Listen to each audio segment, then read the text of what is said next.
이번 시간에는 8페이지죠. 권리 변동의 원인을 볼게요.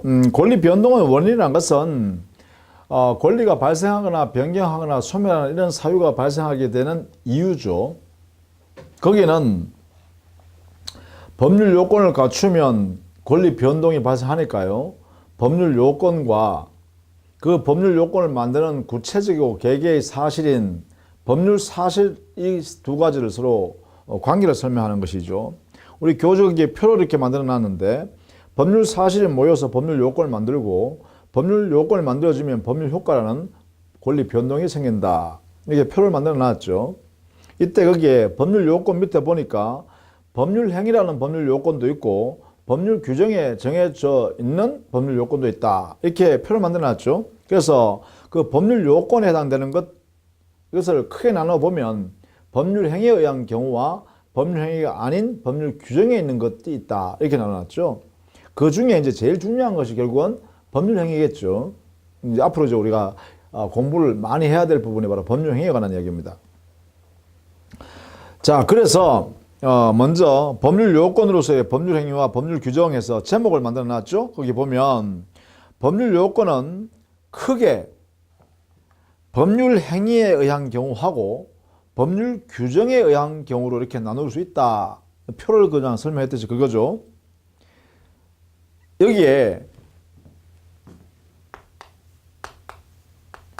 법률 행위에 의한 법률 요건 할 때 이 법률 행위는 당사자의 의사에 따라서 행위를 한 것을 말합니다.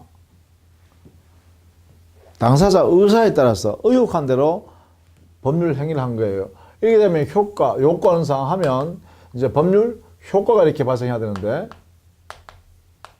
법률 효과 이게 권리 의무입니다. 권리예요, 권리. 권리나 의무가 생기게 되는데 이렇게 이 효과는요. 이 법률 행위의 의사에 따라서 이렇게 발생한다 해서 이거는 의사에 따라 원하는 대로 또는 의혹한 대로 그렇게 권리 의무가 생긴다. 이런 이야기예요. 이게 법률 행위에 의한 법률 요건 이런 이야기예요. 법률 행위에 의한 법률 요건은 당사자가 원하는 대로 요 의사대로 권리 의무가는 법률 효과가 생긴다. 법률 규정에 의한 법률 요건은 여기에요.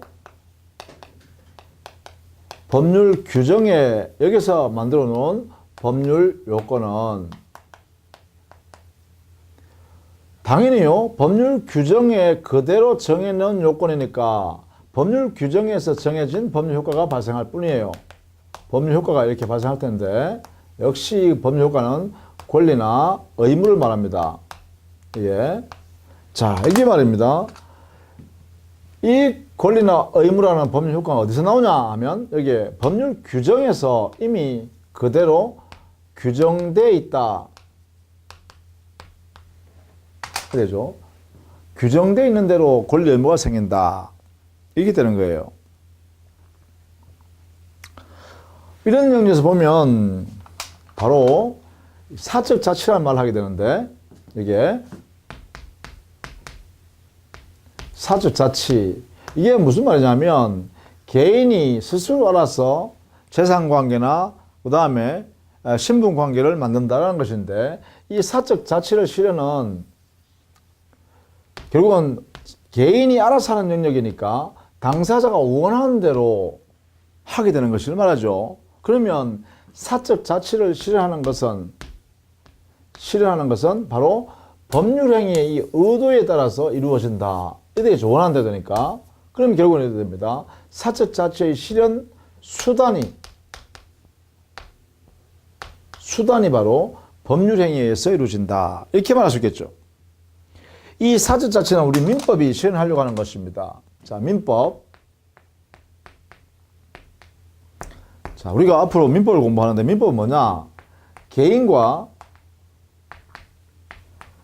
사이에 법률 관계를 민법적으로 하는 법률 관계가 재산 관계를 만들거나 신분 관계를 만들 때 여기에 민법이 끼어듭니다. 이게. 그래서 이 개인과 개인 사이에 뭐가 발생한다? 그래요. 재산관계, 신분관계는 법률관계를 만들게 돼요. 이렇게. 왜? 민법이 끼어들었으니까요. 그러면 개인과 개인 사이에 법률관계 됐으니까 결국은 법률관계를 뭐라 했어요? 우리는 전 시간에 권리 의무 관계가 이래야 된다 했죠? 이렇게. 그러면 재산에 관한 권리 의무 관계, 신분에 관한 권리 의무 관계를 만드는데 이 민법이 끼어든다.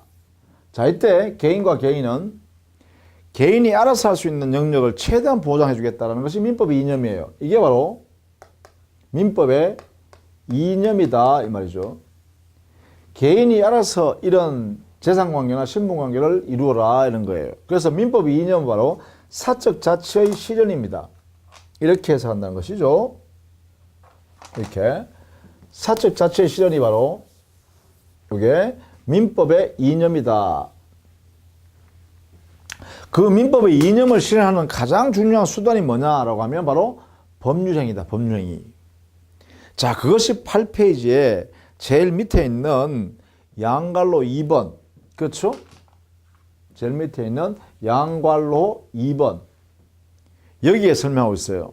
양괄로 2번에 보시면 사적 자치의 원칙을 기본 원리로 하는 민법에 있어서 가장 중요한 법률 요건은 역시 법률행위다. 왜냐하면 이 법률행위에 의하여 원하는 대로 권리 의무 관계를 만든다 했잖아. 그러면 개인이 원하는 대로 권리 의무를 만들어내는 것이 뭐냐? 법률행위란 거잖아.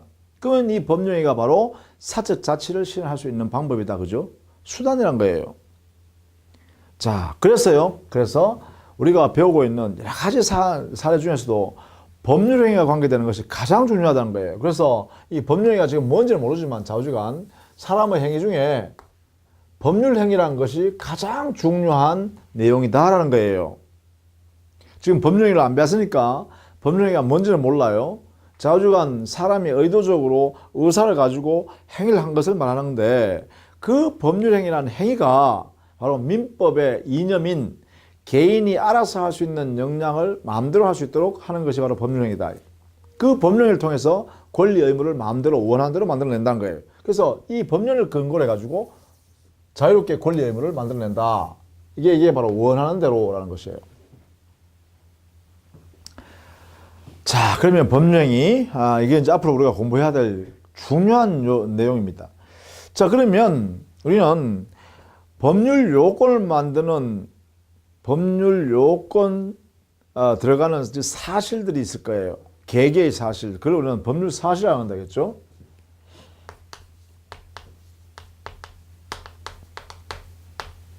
법률 사실. 이 법률 사실은 여러 가지 현상으로 이제 분석을 할 수 있어요. 분류를 할 수 있어요. 성격을 가지고 분류를 할 수 있을 텐데 이것은 우리 교재 9페이지에 보면 첫 번째 법률 사실은 일반적으로 어떻게 구분을 하냐면 크게요. 사람의 정신작용에 의해서 만들어지는 게 있고 그 사실이요.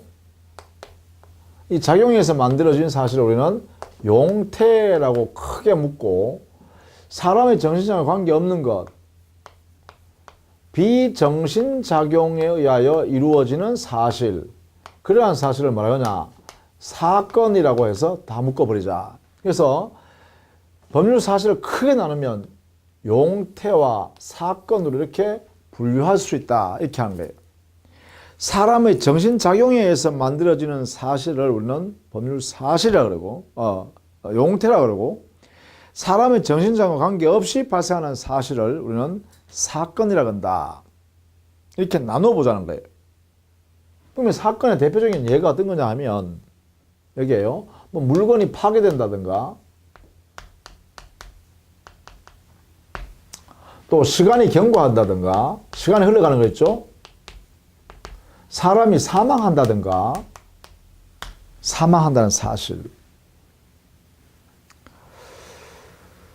또 이제 법적 용어로 쓴다면 부당이득이 발생하는 부당이득이라든가 혼동이라는 이러한 사실이 발생한다든가 혼동 등등등등 이런 사실, 이런 행위입니다. 이런 사실들입니다. 이런 사실들은 전부 다 사람의 정신장애와 관계없이 일어난 거죠. 예를 들어 취득시효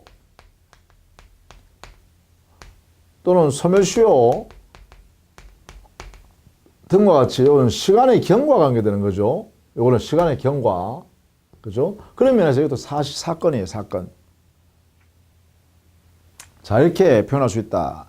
그러면 대부분의 법률 사실은요, 그래요. 사람의 정신작용에 의해서 만들어지는 용태가 되겠죠. 그 용태를 다시 나눠보면 사람의 정신작용에서 밖으로 드러나는 것도 있고 사람의 머릿속에 그냥 남아있는 것도 있죠. 정신작용으로 남아있는 것. 예컨대 어떤 사실을 사람이 알고 있다는 것, 어떤 사실을 모른다는 것, 이런 건 사람의 내면에 있는 거죠. 밖으로 드러나지 않죠. 뭐 어떤 사실에 대해서 신뢰했다는 것, 믿었다. 이런 것들은 내면에 있는 거죠. 그래서 내부에 있는 용태도 있을 수 있고 또 외부로 드러나는 것도 있죠. 표시행위 한다든가 감정을 드러낸다든가 뭐 최고한다든가 거절한다든가 의사를 표시한다든가 말이죠. 그죠? 이렇게 밖으로 드러내는 것도 있을 수 있겠죠. 이게 여러 가지 형태가 나눌 수 있어요. 그죠? 그래서 이 용태를 다시 여러 가지 형태로 나눌 수 있다. 내부적 용태, 외부적 용태 이렇게 나눌 수 있죠. 자, 외부적 용태예요. 외부에 나타나는 용태에는 법에서 허용되는 적법한 용태도 있고 적법행위요. 법에서 허용되지 않는 위법 행위도 있죠. 자, 외부에 나타나는 용태 안에 말이죠. 사람이 행위를 했을 거 아니에요. 그 행위를 밖으로 끄집어냈는데, 표시했는데 그 행위가 법에서 용납되는 적법한 행위도 있을 수 있고 법에서 허용되지 않는 위법한 행위도 있을 수 있어요. 이때 민법에서 위법한 행위는 어떤 거냐라고 하면요. 채무자가 채무를 이행해야 됨에도 불구하고 채무를 이행하지 않는 이 자체가 불이행, 이 자체가 위법행위입니다. 그리고요. 위법행위로서는 불법행위, 의도적으로 타인에게 해를 끼칠 의도를 가지고 하는 행위, 이것도 역시 불법행위입니다. 그래서 우리 민법상의 불법행위, 즉 위법행위는 채무자가 채무를 이행하지 않고 약속을 지키지 않는 것, 그리고 의도적으로 타인에게 손해를 끼치는 행위, 뭐 의도를 가지고 했든 아니면 자기의 부주의로 했든 간에, 그렇죠? 이런 경우, 이걸 불법행위라고 그래요. 이것을 전부 우리는 법에서 허용되지 않는다. 민법상의 위법행위는 이 두 가지가 있다. 채무 불이행과 불법행위가 있다. 이렇게 정의하죠. 그러면 요거 외에는 전부 다 적법한 행위인데 이 적법행위는 다시 크게 나누면 법에서 허용되는 법률행위라는 게 있고 법에서 허용되는 준법률행위라는 것도 있다. 이렇게 되겠네요. 이렇게 두 가지로 나눌 수가 있어요. 법률행위라는 건 도대체 뭐냐? 그죠? 법률행위가 뭐냐라고 하면 이 법령의 안에는 반드시 의사 표시라는 것이 요소로 들어가는 것을 말해요. 자, 우리는 앞으로 의사 표시가 무엇인지는 공부해야 될 대상입니다. 근데 의사 표시라는 요소가 들어가서 만들어낸 행위를 우리는 법률 행위라고 한다. 이렇게 한 거죠. 이렇게. 그러면 준법령위는 뭐냐? 준법령위는 의사 표시가 들어가지 있지 않는 사람의 행위예요. 그것을 우리는 준법령위라고 한다. 그죠? 그럼 어떤 행위냐? 의사 표시가 아니라 뭐 채고를 한다든가 채고행위, 거절하는 거절행위가 있다든가 어떤 사실을 통지하는 통지행위 이런 것들은 전부 다 준법령이라 하고 이렇게 구별하겠다는 거예요. 구별하는 실익은 나중에 보겠습니다. 이렇게 해요. 일단 우리는 뭐냐? 의사 표시가 들어가 있는 행위를 우리는 법률행위라고 한다. 요렇게 정리합니다. 의사 표시라는 요소가 들어가서 만들어낸 법령이란다. 행위를. 그 외에 의사 표시가 아닌 사람의 의식 작용에서 외부에 나타나는 행위를 뭐라 하냐? 준법률행위라고 한다. 이렇게 해요. 그러면 사람의 행위는 적법한 행위는 크게 나누면 법률행위라는 것과 준법률행위가 있죠. 자, 이 부분은 굉장히 어렵습니다. 그래서 가장 단순하게요. 의사표시가 뭔지는 아직 모르겠다마는 의사표시라는 그 요소가 들어가서 만들어 놓은 행위를 우리는 법령이라 한다. 이렇게 정리하시고요. 그 외에 의사표시가 들어가 있지 않는 사람의 적법한 행위는 전부 준법령이라 한다. 이렇게 정리해 두세요. 이렇게 놓고 그 다음에 우리는 여러분이 꼭 숙지해야 될 게 하나 있습니다. 이게 준법률행위를 어떻게 나눌 거냐 이거죠.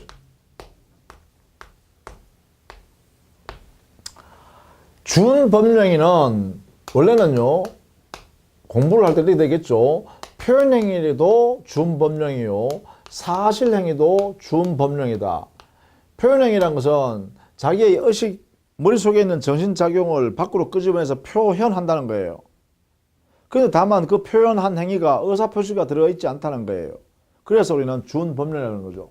사실행위는 뭐예요? 말 그대로 의사표시를 밖으로 의사를 드러내는 게 아니라 그냥 행위가 이루어지는 거예요. 그냥 예를 들면 어떤 물건을 줍는다든가 줍는다 습득한다 이 말 습득. 응? 어떤 물건을 선점한다 이 말 선점. 어디에다가 주소를 정한다 말이에요. 주소 설정 주소 자기가 살 곳 딱 정하는 거예요. 정하는 행위 그걸 사실행위라고 해요. 이렇게 자 그래서 준법령이 이렇게 나누는데 이 중에서 여러분은 꼭 알아야 될 게 뭐냐 표현되어지는 행위요. 준법령이 중에 표현되는 행위 요것을 분류할 줄 알아야 되겠어요. 이거는 생략 안 합니다. 해야 되는데 안 합니다. 시험에서는 제외합니다. 우리가 공부 안 합니다. 자 그러면 준법령이 안에서 표현되어 나온 행위는 어떤 거냐 여기는요 세 가지가 있다는 거예요. 여기에 하나는 자기의 의사를 타인에게 통지하는 행위가 있고 하나는 자기의 관념 어떤 사실이 자기가 알고 있는 사실이 있는데 이 사실을 다른 사람한테 통지하는 행위가 있고 자기 마음속에 발생한 감정을 다른 사람이 알 수 있도록 표시하는 행위가 있어요. 이러한 행위 세 가지요. 자기의 의사를 통지하거나 어떤 사실을 알고 있는 것을 관념을 타인에게 통지하거나 자기에게 발생한 감정을 표시하는 이러한 행위는 전부 다 표현행위로서 전부 어디에 들어간다? 준법률행위에 들어간다 이 말이에요. 여기 들어간다. 자 그러면 구체적으로 어떤 게 있냐 이거죠. 어떤 게 있냐. 예를 들면 의사의 통지는요. 채권자가 채무자한테 돈 달라고 최고하는 거예요. 돈 내놔 라고 촉구하는 거 있죠. 촉구하는 행위. 최고하는 행위, 촉구하는 행위. 아니면 상대방이 의사를 청해 왔을 때 야 너 내한테 그 건물 내한테 팔래 하니까 나 못 팔아 안 해. 거절하는 거예요. 거절하는 거. 자 이렇게 최고나 거절하는 이 행위를 뭐라 그러냐. 이걸 우리는 의사의 통지행위다 이렇게 해요. 그래서 의사의 통지행위는 최고나 거절이 여기 들어가요. 관념의 통지는 어떤 거냐. 우리 사회에서요. 각종 사실을 알고 있는 누군가 알고 있는 자기가 알고 있는 사실을 다른 사람한테 알려주는 거죠. 나 이런 거 알고 있는데 니도 알아라 하고 알려주는 행위. 그걸 통지라 그러죠. 각종 통지행위가 여기 들어가요. 관념의 통지에 들어가요. 또 사무 처리해서 상사에게 보고하는 거 있죠. 사무 처리해서 그 내용을 보고하는 행위. 이 보고도 역시 보고하는 행위도 관념의 통지에 들어가요. 또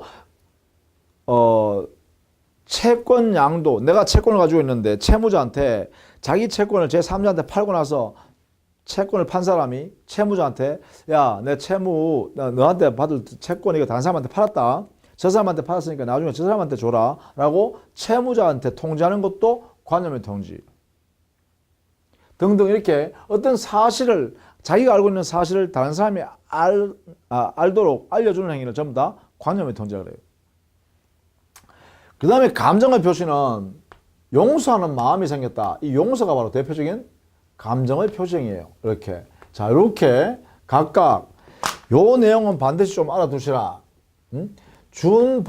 준법률행위로서의 표현행위에는 이렇게 의사의 통지, 관념의 통지, 감정의 표시라는 이러한 세 가지 형태의 표현행위가 있는데 구체적으로는 최고, 거절, 통지, 보고, 용서와 같은 이런 행위들이 여기에 들어간다는 거예요. 자, 이렇게 정리를 해둡니다. 준법령이 속에 들어가는 것, 여기에 들어가는 것들이 이런 게 있다라는 거예요. 보세요. 최고, 거절하니, 행위, 통지하는 행위 등이 여기에 들어간다는 거예요. 이거는 의사표시가 아니라는 거죠. 그래서 의사표시는 다음 시간에 우리가 도대체 의사표시가 뭐냐를 공부하기로 하고요. 일단 이런 모습이 된다는 거죠. 자, 이런 모습 중에 우리가 구체적으로 해야 되는 건 이거다, 그죠? 요 내용을. 준법령에는 표현행위가 사실행위가 있는데 사실행위는 안 본다. 준법령의 중에서 표현행위만 공부한다. 그 안에는 이 세 가지 형태가 있는데 구체적으로 이런 행위들을 이렇게 각각 이름을 짓는다. 왜 이걸 하려냐면 우리가 앞에서 말했듯이 법률행위, 즉 의사표시가 들어가서 만들어 놓은 이 법률행위가 법률 요건 중에 가장 중요하다고 했잖아요. 그러다 보니까 이것은 우리 민법에서 아주 상세하게 규정을 두고 문제점이 있으면 처리하는 내용을 다 정해놨어요. 즉 법률행위와 의사표시에 관한 규정을 아주 상세하게 많이 두고 있어요. 민법에요. 이 규정을 준법령이 여기다가 유추 적용할 수 있다는 거야. 이렇게. 즉 법령에 관한 의사표시에 관한 민법상의 규정을 여기에 있는 준법령인 표현행위에다가 유추 적용할 수 있다 이 말이에요. 자, 이게 유추 적용이란 말 썼죠. 유추 적용할 수 있다. 자, 유추 적용이라는 것은 뭐냐면 규정에, 민법상의 규정에, 법 규정이 구체적으로 이런 것을 규율하는 규정을 다 뒀다는 거야. 다 뒀는데 여기에 준법령에 대한 이런 규정이 없어. 자, 여기는 어떻게 해결할까? 어떻게 적용할까? 이런 게 아무 말이 없다 이 말이에요. 그러면 법적으로 판단하는 기준이 있어야 되잖아. 그때는 여기에 규정이 상세한 규정이 없더라도 여기에 있는 유사한 성격을 갖고 있는 규정이 있으면 그 규정을 여기다 갖다 쓰자. 여기 갖다 적용하자. 이런 것을 뭐라고 하냐? 유추 적용이라고 그래요. 구체적인 규정이 없지만 이 안에 있는 규정 중에서 그 성격이나 구조가 유사하다면 여기에 있는 규정을 여기다 갖다 쓰는 것을 뭐라고 하냐? 유추 적용이라고 그래요. 자, 이런 말을 쓴다 그죠? 유추 적용. 즉 그러면 보세요. 민법의 법률행위에 관한 규정, 민법의 의사표시에 관한 규정은 준법률행위인 표현행위로서의 의사의 통지나 관념의 통지, 특히 의사의 통지나 관념의 통지, 이 영역에는 유추 적용이 가능하다는 거야. 갖다 쓸 수 있다는 거야. 특히 이렇게요. 자, 요 내용을 공부해야 되기 때문에 그렇습니다. 그래서 그러면 법률행위에 관한 또는 의사표시에 관한 민법상의 규정은 어떤 행위에, 즉 법령이 아니지만 어떤 행위에 유추 적용할 수 있냐? 최고. 왜? 준법령에 적용될 수 있으니까. 거절, 준법령이니까 유추 적용할 수 있다. 통지행위, 유추 적용할 수 있다. 이렇게 할 수 있겠죠. 이런 내용이 바로 우리가 공부하고자 하는, 즉 시험 대비로 준비해야 될 내용이다 이 말이죠. 이 부분을 여러분이 꼭 숙지를 해야 됩니다. 이 부분은 암기하셔야 돼요. 어쩔 수 없어요. 뭔지 모르지만 좌우지간 법령을 가지고 개념을 정립할 때는 의사표시가 들어가서 만들어 놓은 행위를 법령이라 한다. 이 법령이와 의사표시는 가장 중요한 것이기 때문에 민법에 상세한 규정을 두고 있다. 그 문제가 있다든가 하는 것을 다루기 위해서 민법에 상세하게 규정해 놨어요. 그런데 법령행위와 유사한 준법령행위라는 것도 있는데 이 준법령행위는 구체적으로 이런 행위를 우리는 표현행위라고 하면서 다루고 있다. 그런데 이 영역에는 법령행위, 의사표시에 관한 민법의 규정을 가져와서 쓸 수 있다. 그걸 유추 적용한다. 이렇게 하죠. 자, 요 내용을 여러분이 꼭 알아둘 필요가 있습니다. 그래서 여러분 교재요 9페이지에 하단에 양갈로 5번 준법률행위는 표현행위와 비표현행위인 사실행위로 나누는데 이 중에 동그라미 1번 표현행위는 다시 의사의 통지, 관념의 통지, 감정의 표시 이렇게 세 가지로 나누는데 의사의 통지에는 각종의 최고나 각종의 거절이 여기에 들어가고 관념의 통지에는 각종의 통지행위, 채권 양도의 통지나 승낙, 대리권 수여의 표시행위, 시효 완성 전에 하는 채무의 승인행위, 이런 것들이 여기에 들어간다. 감정의 표시는 그래요. 용서하는 이런 의사가 여기에 들어간다. 이래놨죠. 요 동그라미 1번에 있는 내용을 반드시 알아두셔야 된다는 거죠. 반드시 알아두셔야 한다. 왜 가냐? 요것은요, 나중에 공부할 때 우리가 꼭 써먹어야 되기 때문에 그래요. 자, 그러면 그 내용이 다음 페이지 10페이지 보실래요? 10페이지에 보시면 거기에 정리해놨죠. 자, 1번. 준법률행위에 의사표시에 관한 규정이 적용되느냐의 여부. 여기에 의사표시라는 것은 의사표시는 요소가 되는 것이고 그 요소가 의사표시라는 요소가 들어가서 만들어 놓은 행위를 말한다. 법률행위라고 그랬죠. 그래서 의사표시에 관한 규정, 법률행위에 관한 규정은 어디에 써먹는다 했어요? 준법률행위 중에서도 표현행위에 써먹는다 했죠. 그걸 우리는 유추 적용한다 했죠. 그 이야기를 설명한 거예요. 거기 보시면 보겠습니다. 의사표시와 준법률행위는 일정한 의사를 다른 사람에게 전달하는 점에서 유사하나 근거와 효과가 큰 차이가 있다. 그래서 원칙적으로 의사표시에 관한 규정을 적용하지 않는다고 해야 된다. 다만 해놓고 중요하죠. 이 부분이 주권해야 됩니다. 여러분이 의사의 통지와 관념의 통지라는 준법률행위에 대해서는 의사표시의 규정을 유추한다. 유추 적용한다는 것입니다. 갖다 쓴다는 것이죠. 가지고 와서 쓴다는 거예요. 자, 이 부분을 꼭 알아두셔야겠다라는 것입니다. 자, 그 밑에 참조에 표를 만들어내는 거 참고하면 좋겠죠? 거기에 특히 여러분이 법령이와 준법령이 이렇게 구별하는 거 한번 보세요. 법령에 들어가는 것은 의사표시가 들어가는 행위입니다. 그래서 이 의사표시가 들어가 있는 행위들이 바로 법령이라고 하고 준법령에는 표현행위를 잘 봐두셔야겠죠. 그렇죠? 그렇게 정리를 해 두시면 되겠어요. 그 밑에 제일 밑에는 사건이죠. 사건에 보면 사람의 출생이나 사망, 시간이 경과한다든가 시효제도라든지 그 다음에 재책기간이 경과한다든지 혼화, 혼동, 부하, 부당이득 이런 전부 다 뭐라고요? 이런 것들이 사건, 즉 사람의 정신작용과 관계없다 이 말이죠. 이거죠. 비정신작용에 의해서 발생한 사실을 뭐라 한다? 사건이라고 한다. 그죠? 이렇게 했죠. 자, 이런 내용들로 한번 정리를 해 두시면 좋겠다라는 것입니다. 자, 이렇게 했어요. 법률 사실의 분류를 쭉 살펴봤습니다. 그 중에 여러분 제가 강조했던 거는 반드시 알아두셔야 됩니다. 암기하라 했죠. 이 부분은 그죠? 준법령이나 반드시 암기하라 했어요. 그죠? 여러분이 반드시 암기를 해 주셔야겠습니다. 이게는 그죠? 이 부분은 우리 시험에 이렇게 유추적용한다는 이 말이 대단히 중요하고 적용되는 영역도 이렇게 다 적용하는 게 아니라 이 부분은 제외하고 위에 있는 의사의 통지나 관념의 통지 이 두 부분에 대해서는 유추적용을 적극적으로 한다는 것입니다. 그러니까 이 부분은 꼭 여러분이 암기라도 해 두셔야겠습니다. 그렇게 부탁드립니다. 자, 다음 시간에는 진짜 이제 법령에 구체적으로 들어갑니다. 제일 중요하다는 법률 요건 중에 가장 중요하다는 이거죠. 이거요. 법률 요건 중에 가장 중요한 게 법령이라고 했죠. 이 법령에 의한 법률 요건 이 부분을 지금부터 다음 시간부터죠. 그러니까 살펴보도록 하겠습니다. 자, 고생했습니다. 다음 시간부터 열심히 하셔야 돼요. 더 열심히요. 자, 고생했습니다.